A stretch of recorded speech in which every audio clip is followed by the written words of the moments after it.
High all government job aspirants welcome to my YouTube channel gen studies for government jobs. तो आज के আমরা discuss করছি West Bengal police constable mains এক্সামের practice set 14। এর আগে আমরা টোটাল 13টি প্র্যাকটিস সেট করেছি এবং 2018 সালে যে কনস্টেবল মেন্স এক্সাম হয়েছিল সেখানে আমি 8টা প্র্যাকটিস সেট করিয়েছিলাম, ঠিক আছে।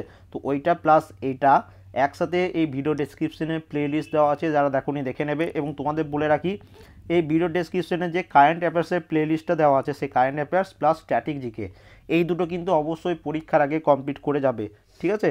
এবং দেখবে জানুয়ারি টু একদম ডিসেম্বর পর্যন্ত আমি একটা ভিডিও বানিয়ে দিয়েছিলাম ক্লার্কশিপ পরীক্ষার আগে 200টা কোশ্চেনে। তো সেই 200টা কোশ্চেন অবশ্যই একবার দেখে নেবে, টেলিগ্রাম চ্যানেলে পিডিএফ দেওয়া আছে, সেখান থেকে ডাউনলোড করে নেবে। এবার চলে আসে আজকে ফার্স্ট কোশ্চেন। দেখো কি বলেছে যে বাঁশদা জাতীয় উদ্যান কোথায় অবস্থিত। তাড়াতাড়ি কমেন্ট করো। 1 নম্বর। টোটাল 25 কোশ্চেন আছে, 24 কোশ্চেন অ্যান্সার আমি দেবো, তোমাদের একটা কোশ্চেনের অ্যান্সার দিতে হবে। তো ফার্স্ট প্রশ্নের অ্যান্সার দাও, বাঁশদা জাতীয় উদ্যান কোথায় অবস্থিত।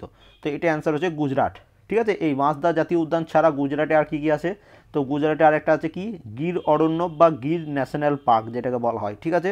সেকেন্ড আছে যেটা ব্ল্যাক বাক ন্যাশনাল পার্ক। অপশন এ দেখো উত্তরপ্রদেশ। উত্তরপ্রদেশে কী আছে, উত্তরপ্রদেশে আছে দুধওয়া ন্যাশনাল পার্ক। রাজস্থানে কেউ বলতে পারবে? তো রাজস্থানে আছে Ranthambore national park, Keoladeo national park. Madhya Pradesh আছে Kanha tiger reservoir, Pench national park. তো সবগুলোই আমি অপশানগুলো অ্যানালাইসিস করে দিলাম, তোমরা যে কোনো বই পড়ো অবশ্যই কিন্তু এগুলো একটু চোখ বুলিয়ে নেবে। ইরানের মুদ্রার নাম কি? তো ইরানের মুদ্রা সবাই জানো যে ইরানি রিয়াল। দিনার হচ্ছে ইরাকের মুদ্রা। রুবেল হচ্ছে রাশিয়ার মুদ্রা। তোমরা ডলারটা কমেন্ট করে দিও কাদের মুদ্রা। 3 নম্বর প্রশ্নে চলে আসি। World day for war orphan এটি কবে পালিত হয়? World day for war orphan এটা কবে পালিত হয়? তো এটা পালিত হয় মনে রাখবে 6 জানুয়ারি। কোন ডেটে কি পালন করা হয় এই স্ট্র্যাটেজিকে জানুয়ারি মাস থেকে ডিসেম্বর মাস পর্যন্ত কমপ্লিট করা আছে, অবশ্যই কিন্তু সেগুলো একটু দেখে নেবে, ঠিক আছে। G20 সামিট 2019 কোথায় অনুষ্ঠিত হয়েছে? তো দেখো G20 সামিট 2019 অনুষ্ঠিত হয়েছে ওসাকা জাপানে।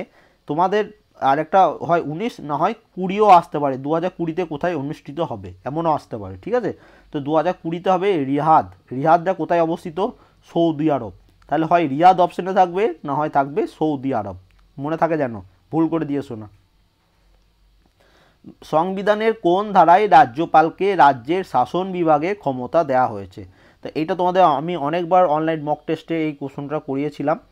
তো লাইভ মক টেস্ট যেগুলো নিতাম রাত 9টার সময় সেগুলো অবশ্যই একটু দেখে নেবে পরীক্ষার আগে, ওখানে তো তোমাদের 6-7 হাজার কোশ্চেন অটোমেটিক করা হয়ে গেলে তোমার কোনো বই লাগবে না, ঠিক আছে। তো এখানে দেখো রাজ্যপালের এটা অ্যান্সার কী হচ্ছে, অপশন সি 154তম ধারা। এবার এখানে কিছু ডিটেলস বলে রাখছি। দেখো ভারতের রাষ্ট্রপতি হতে গেলে যেমন মিনিমাম এজ হয় 35 বছর, তেমনি কোনো রাজ্যের গভর্নর হতে গেলেও মিনিমাম এজ তার থাকে 35 বছর, এটা মনে রাখবে, ঠিক আছে। সময়কাল কত? 5 বছরের। এবং এর সাথে মনে রাখবে প্রধানমন্ত্রী হতে গেলে 25 বছর, রাজ্যসভার মেম্বার হতে গেলে 30 বছর, লোকসভার মেম্বার হতে গেলে 25 বছর। তোমরা এটা কমেন্ট করো উপরাষ্ট্রপতি হতে গেলে মিনিমাম এজ কত লাগে। ফ্ল্যাড অফ ফায়ার এই বইটি লেখককে। তো বুকস অ্যান্ড অথার্স আমি তোমাদের আগে অনেকগুলো ক্লাস করিয়েছি, তো সেগুলো একটু দেখে নেবে, স্ট্র্যাটেজিকের প্লেলিস্ট কারেন্ট অ্যাফেয়ার্সের প্লেলিস্টে পেয়ে যাবে সেই ভিডিওগুলো। তো দেখো ফ্ল্যাড অফ ফায়ার্স এই বইটির লেখক হচ্ছেন অমিতাভ ঘোষ। পিতল কোনটির মিশ্রণ? তো পিতল কোনটা? তামা এবং দস্তা, কপার অ্যান্ড জিঙ্ক। তোমার বন্ধুর কণ্ঠস্বর চেনা যায় কোনটির জন্য? তাড়াতাড়ি কমেন্ট করো। তোমার বন্ধুর কণ্ঠস্বর তুমি চিনতে পারো এই কোনটির জন্য? তো দেখো এটা অ্যান্সার হচ্ছে কোয়ালিটি, গুণ বা জাতির জন্য। অপশন বি হচ্ছে এটার অ্যান্সার। মানুষের শরীরে সুষুম্না স্নায়ুর সংখ্যা হলো কত? তো এই প্রশ্নটা নেওয়ার একটাই কারণ রিসেন্টলি 2-3 বছর ধরে এই প্রশ্নটা অনেকবার রিপিট হয়েছে। তো এটা অ্যান্সার কি 31 জোড়া। জোড়াটা মনে থাকে জানো। ভারতের পঞ্চায়েতি রাজ ব্যবস্থা কত প্রকারের? তো দেখো ভারতের পঞ্চায়েতি রাজ ব্যবস্থা মনে রাখবে 3 স্তরীয়। ফার্স্ট যেটা সব থেকে নিচু লেভেল সেটা হচ্ছে গ্রাম পঞ্চায়েত বা ভিলেজ লেভেল বলা হয়। সেকেন্ড সেটাকে বলা হয় মণ্ডল পরিষদ বা ব্লক সমিতি বা পঞ্চায়েত সমিতি, ঠিক আছে, এবং ওটা হচ্ছে ব্লক লেভেল। এবং থার্ড সেটা হচ্ছে জেলা পরিষদ হচ্ছে ডিস্ট্রিক্ট লেভেল।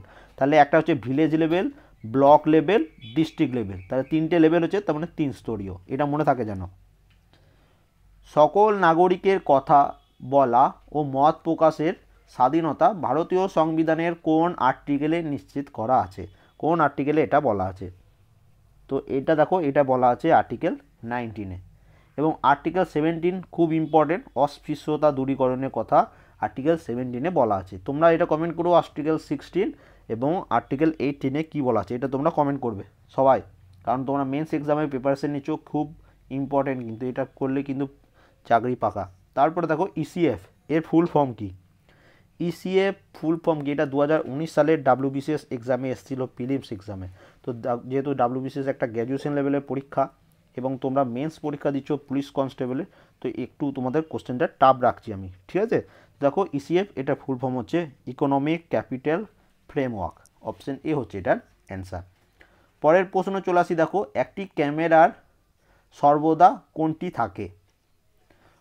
অপশানগুলো দেখো, তো মনে রাখবে একটি ক্যামেরা সর্বদা লেন্স থাকে, তো অপশান এ হচ্ছে এখানে এটার অ্যান্সার।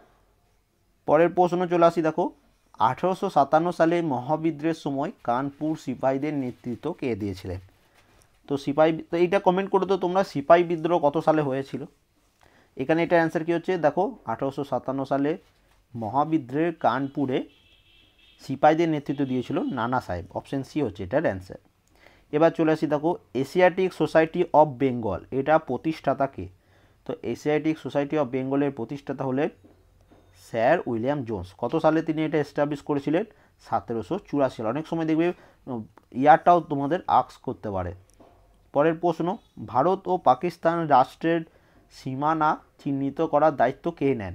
তো দেখো ভারত এবং পাকিস্তানের সীমানা কী নামে পরিচিত? Red cliff. তো সেই অনুযায়ী তোমরা এটা অ্যান্সার করতে পারো, অপশন বি হচ্ছে এটার অ্যান্সার। ভারত এবং চীনের মধ্যে কি? ম্যাকমোহন। ভারত বাংলাদেশ 3 বিঘা করিডোর, এগুলো সব মনে রাখবে। জালিয়ানওয়ালাবাগের হত্যাকাণ্ড হয়েছিল কোথায়? তো দেখো জালিয়ানওয়ালাবাগের হত্যাকাণ্ড তোমরা সবাই জানো অমৃতসরে হয়েছিল, পাঞ্জাবের অমৃতসর। কত সালে? 1919 সালে। কত তারিখে? 13 এপ্রিল। এই 13 এপ্রিল এই তারিখটা তোমাদের সবথেকে বেশি ইম্পর্টেন্ট, মনে রাখবে, ঠিক আছে? কারণ তোমরা মেন্স এক্সাম দিচ্ছ, 1919 সাল, এটা সবাই জানে, ডেটটা অনেকজন কনফিউজ হয়ে যায়, তো ডেটটা মনে রাখবে। নিম্নে উল্লিখিত কোন প্রশাসক বঙ্গভঙ্গ রদ করে? তো দেখো এই প্রশ্নটাই আমি তোমাদের কাল আর পরশু নিয়েছিলাম তোমাদের মক টেস্টে, যে বলেছিলাম তখন এটার অ্যান্সার। তো দেখো এটা কি অ্যান্সার হচ্ছে, যে বঙ্গভঙ্গ রদ করেন কে? Lord Hardinge. এবং অপশানে যদি লর্ড হার্ডিঞ্জের 2 থাকে তাহলে সেটা সঠিক অ্যান্সার হবে, এবং লর্ড হার্ডিঞ্জের 2 যদি না থাকে তাহলে তখন শুধু লর্ড হার্ডিঞ্জের অ্যান্সার হবে। এবং মনে রাখবে বঙ্গভঙ্গ রদ কত সালে হয়েছিল? 1911 সালে। বঙ্গভঙ্গ শুরু হয়েছিল কত? 1905 সালে। 1905 সালে বঙ্গভঙ্গ কে করেছিলেন? Lord Curzon. বন্ধ করেছিলেন লর্ড হার্ডিঞ্জে 1911 সালে। পরবর্তী প্রশ্ন, স্বাধীনতা লাভের সময় পশ্চিমবঙ্গের নিচের কোন জেলাটি ছিল না? এই প্রশ্নটার অ্যান্সার তোমরা সবাই কমেন্ট করে জানাবে, ঠিক আছে? যে যখন ভারত স্বাধীনতা লাভ করেছিল এই জেলাগুলোর মধ্যে কোন জেলাটি ছিল না। পরের প্রশ্ন চলে আসি 20 নম্বর, কোন রাজ্যের মধ্য দিয়ে কর্কট ক্রান্তি রেখা অতিক্রম করেনি? তো মনে রাখবে ভারতের টোটাল 8টি রাজ্যের উপর দিয়ে কর্কট ক্রান্তি রেখা অতিক্রম করেছে, 8টি রাজ্যের উপর দিয়ে। তো সেটা তোমাদের মনে রাখবে, এখানে প্রশ্ন বলেছে করেনি, তো কোনটা? 19 রাজ্যের উপর দিয়ে কর্কট ক্রান্তি রেখা অতিক্রম করেনি। এবার কোন কোন রাজ্যের উপর দিয়ে অতিক্রম করেছে সেটা তোমাদের জেনে রাখা খুবই দরকার। ফার্স্ট হচ্ছে দেখো মিজোরাম, ত্রিপুরা, মধ্যপ্রদেশ, 3টে তো এখান থেকে হয়ে গেল। ফোর্থ হচ্ছে রাজস্থান, ফিফথ হচ্ছে গুজরাট, সিক্সথ হচ্ছে আমাদের ওয়েস্ট বেঙ্গল, 7th হচ্ছে ছত্তিশগড় এবং 8 হচ্ছে ঝাড়খণ্ড। তাহলে এইগুলো তোমাদের মনে রাখতে হবে। এবং আরেকটা প্রশ্ন আসে, আমি দেখেছি যে প্রশ্ন আসবে যে কর্কট ক্রান্তি রেখা পশ্চিমবঙ্গের কোন ডিস্ট্রিক্টের উপর দিয়ে গেছে বা অতিক্রম করেনি? তাহলে এটা মনে রাখবে যে পশ্চিমবঙ্গের 4টি ডিস্ট্রিক্ট বা 4টে জেলার উপর দিয়ে কর্কট ক্রান্তি রেখা অতিক্রম করেছে। এক হচ্ছে নদিয়া, সেকেন্ড হচ্ছে বাঁকুড়া, থার্ড হচ্ছে বর্ধমান এবং ফোর্থ হচ্ছে পুরুলিয়া। মনে থাকবে। পরবর্তী প্রশ্ন, তিস্তা নদীর পশ্চিম ভাগ যে নামে পরিচিত? তো তিস্তা নদীর পশ্চিম ভাগ কী নামে পরিচিত? তিস্তা নদীর পশ্চিম ভাগ হচ্ছে তরাই নামে পরিচিত। ভারতের কয়লা সঞ্চয়ে প্রায় 80% অবস্থান করেছে কোথায়? এটাও তোমাদের আমি অনলাইন মক টেস্টে করিয়েছিলাম, তো মনে রাখবে দামোদর উপত্যকায় ভারতের কয়লা সঞ্চয়ের প্রায় 80% অবস্থান করে। ভারতের সেন্ট্রাল ইনল্যান্ড ওয়াটার ট্রান্সপোর্ট কর্পোরেশনের সদর দপ্তর কোথায়? ভারতের সেন্ট্রাল ইনল্যান্ড ওয়াটার ট্রান্সপোর্ট কর্পোরেশনের সদর দপ্তর হেডকোয়ার্টার কোথায় বলেছে? তো এটা অ্যান্সার হচ্ছে কলকাতা। দেখো ওয়েস্ট বেঙ্গল নয়, ইন্ডিয়ার যেসব নামকরা ইনস্টিটিউশনগুলো আছে বা রিসার্চ সেন্টারগুলো আছে সেগুলোর হেডকোয়ার্টার কোথায় সেটা সেপারেট ভিডিও বানানো আছে, স্ট্যাটিক জিকের প্লেলিস্টে পেয়ে যাবে এবং পিডিএফটা টেলিগ্রাম চ্যানেলে পেয়ে যাবে। বিখ্যাত পাকিস্তান প্রস্তাব কোথায় পাস হয়? তো এটা কোথায় হয়েছিল? লাহোর। কত সালে? 1940 সালে। প্রস্তাব পাস হয় নয়, কোথায় প্রস্তাবটা নেওয়া হয়েছিল, ঠিক আছে, পাস হবে না, কোথায় প্রস্তাবটা মানে পেশ করা হয়েছিল। তো এটা কি হচ্ছে, পাকিস্তান প্রস্তাব পেশ করা হয়েছিল 1940 সালে লাহোর সেশনে, মানে কংগ্রেসের যে সেশনগুলো হতো সেটার লাহোর সেশনে 1940 সালে। লাস্ট প্রশ্ন, কোন আইনকে ব্ল্যাক বিল বলা হয়? তো দেখো ব্ল্যাক বিল বলা হয় রাওলাট অ্যাক্টকে, ঠিক আছে। এবং আরেকটা প্রশ্ন আসতে পারে, রেগুলেটিং অ্যাক্ট কত সালে পাস হয়েছিল? 1773 সালে। তাহলে এই ছিল টোটাল 25 কোশ্চেন। একটা প্রশ্নের অ্যান্সার আমি তোমাদের দিতে বললাম, সেটা অবশ্যই কমেন্ট করবে সবাই, যারা যারা পরীক্ষা দিচ্ছ এবং যারা যারা পরীক্ষা দিচ্ছ তাদের সাথে ভিডিওটা অবশ্যই শেয়ার করে দেবে। এটার পিডিএফ আমি টেলিগ্রাম চ্যানেলে আপডেট করে দেবো, সেখান থেকে পিডিএফটাও ডাউনলোড করে নেবে। And thank you for watching.